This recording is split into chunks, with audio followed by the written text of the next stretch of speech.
Buongiorno a tutti, ci vediamo tra poco. Allora, l'avventura di oggi si svolge in Umbria, in particolare a Narni.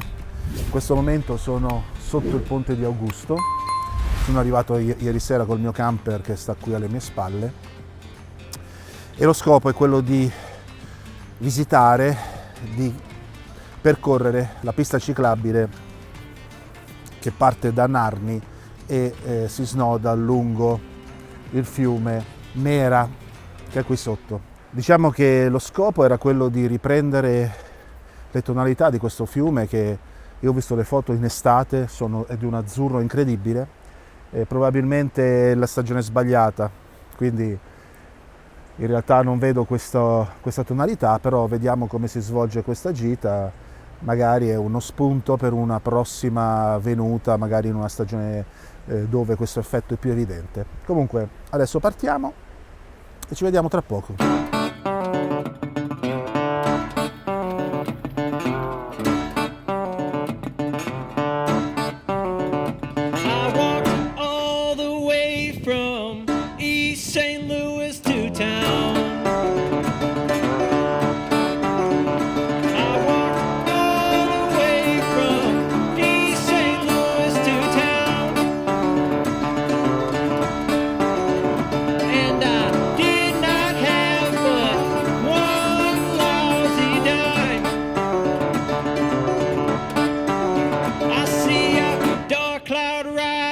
And I wonder what's gonna come of me. I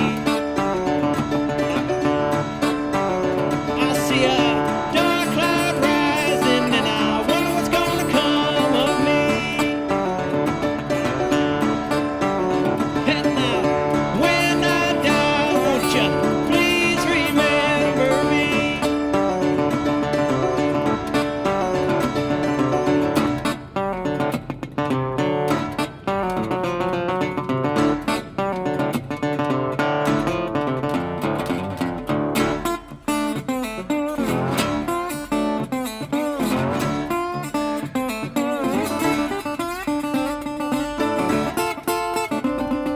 Niente, mi sono fermato in questo punto panoramico molto carino che ho visto lungo la pista ciclabile, però fotograficamente non offre praticamente nulla, quindi proseguiamo.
Next time I hobo, gonna have my woman by my side.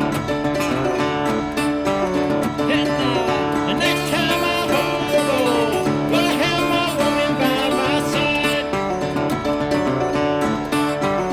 And if you make it to St. Louis, folks, stop by on the other side.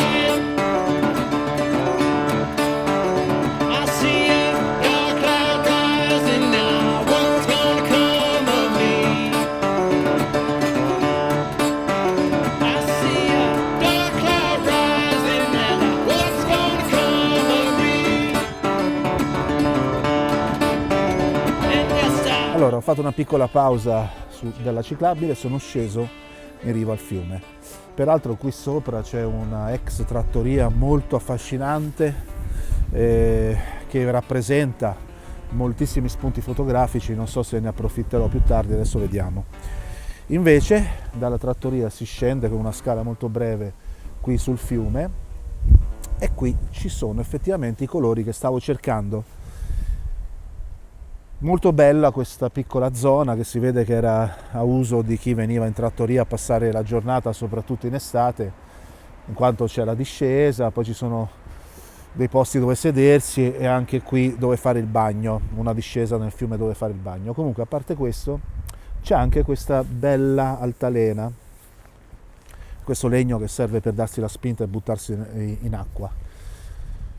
Che cosa ho fatto? Ho fatto degli esperimenti, quindi prima ho fatto una foto con un tempo di scatto molto veloce per riprendere l'altalena da ferma, diciamo così, e poi siccome c'è il vento ho messo il polarizzatore per esaltare il colore dell'acqua e tagliare un po' questo riflesso che vedete, e anche un filtro ND da 10 stop, quindi l'altalena verrà mossa.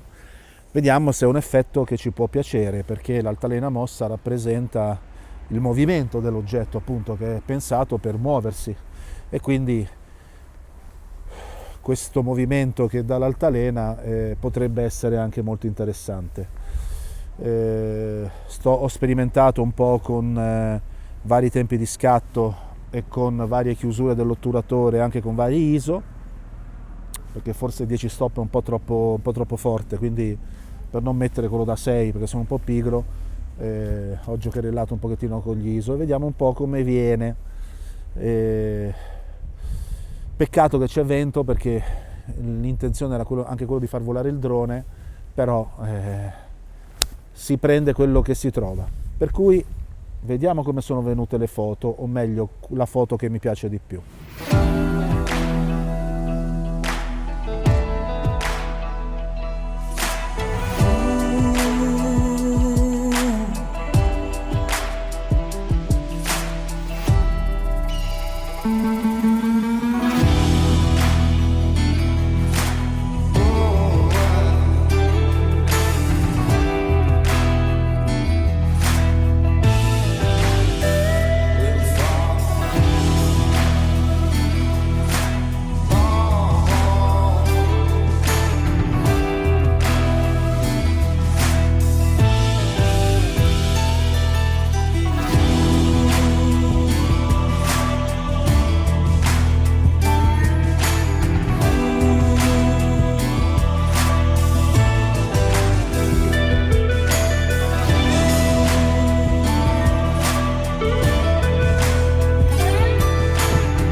Allora, questa foto qui è molto interessante perché, a parte i colori, a parte il soggetto con molto carattere, questo ponte con questi bellissimi pilastri e questa interessantissima passerella così arrugginita, insomma, va bene, però presenta delle interessanti linee di fuga, perché la prospettiva ci porta verso questo punto qua e stiamo parlando sia del ramo sia della passerella, quindi la passerella, il ramo, però contemporaneamente ci sono delle linee che sono delle striature della sabbia lungo il fiume, e poi abbiamo questa scaletta qui, quindi l'occhio viene portato lungo tutta la fotografia, dalla scaletta al legno, alle striature della sabbia, al pilastro e alla passerella.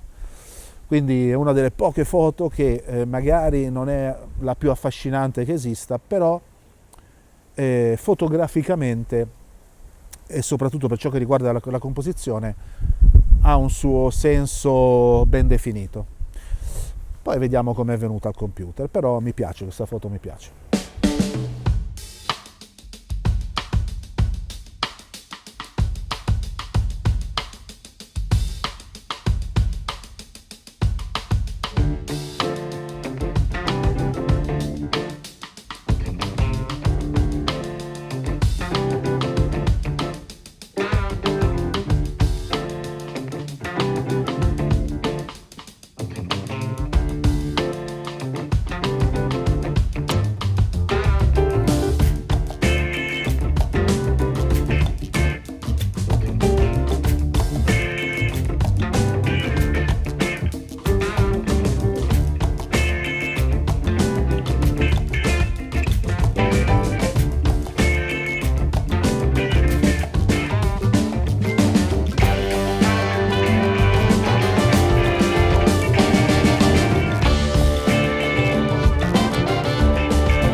questo penso fosse il laghetto delle Paperelle. Peccato, perché era una bella struttura. Vabbè.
Allora, siamo in località Stifone, che è un po' anche la destinazione di questa piccola gita.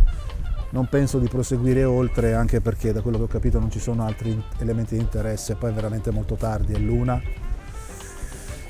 e quindi devo tornare a mangiare. In ogni caso il tema di questa giornata direi che lo abbiamo svolto per benino. Questo borgo è molto interessante perché oltre a essere direttamente sul fiume e quindi beneficia dei colori del fiume, di questo blu così intenso, veramente molto affascinante, ma anche delle particolarità, tipo questa costruzione ha un torrentino che gli entra dentro ed esce praticamente dal piano terra. Ora io non so se è una cosa voluta, se questo fosse un rimessaggio di barche, non credo, perché vedo che è un palazzo che è crollato dentro e quindi probabilmente il declino di questa costruzione è dovuto proprio a questo fatto di questo torrente che poi alla fine magari ha cambiato il suo corso ed è entrato dentro alla costruzione. In ogni caso veramente molto bella. Vediamo un pochettino che soggetto ci propone.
La finiamo questa avventura di oggi in una maniera un po' insolita, cioè sulla bicicletta. Diciamo che, come ho accennato prima, non ritengo che più avanti ci siano altri soggetti interessanti, magari ce ne saranno, però li lasciamo per una prossima volta. Oggi abbiamo trovato questi due soggetti, quindi il borgo e la trattoria, nel contesto di questo splendido fiume così azzurro, così veramente un colore incredibile. Quindi questo è un posto dove sicuramente vale la pena tornarci. Ci sono tante opportunità di parcheggio anche col camper. Chiaramente fuori stagione penso che sia più semplice, però ho letto che anche in agosto si trova facilmente posto, ci sono tanti parcheggi possibili. E poi c'è questa bella ciclabile che è, diciamo così, quasi tutta in asfalto con brecciolino, quindi fattibile anche da biciclette come la mia, che è una pieghevole, quindi non è una mountain bike, ecco, non sarebbe proprio adattissima a percorsi difficili. Quindi spero che le foto vi siano piaciute. A me devo dire che ha molto divertito poter sperimentare con il polarizzatore, con i filtri ND, ma anche senza. Ho usato anche una tecnica particolare che avevo già usato in passato, ossia quella di fare molte foto senza filtro ND, quindi sul treppiede, molte foto in sequenza, per poi unirle in post produzione e creare sempre l'effetto seta dell'acqua, perché questa è un'altra possibilità che si può fare, quindi lisciare l'acqua in questa maniera. Quindi spero che il video vi sia interessato, che vi abbia dato degli spunti, che le foto vi siano piaciute. Se così è, mettete pure un like, che mi fa molto piacere. Se ho detto delle inesattezze o se ci sono dei suggerimenti, magari se abitate in questa zona fatemi sapere, perché l'Umbria, ecco, è una regione che vorrei esplorare un pochettino di più. E se vi piace quello che faccio, iscrivetevi al canale e ci vediamo alla prossima avventura.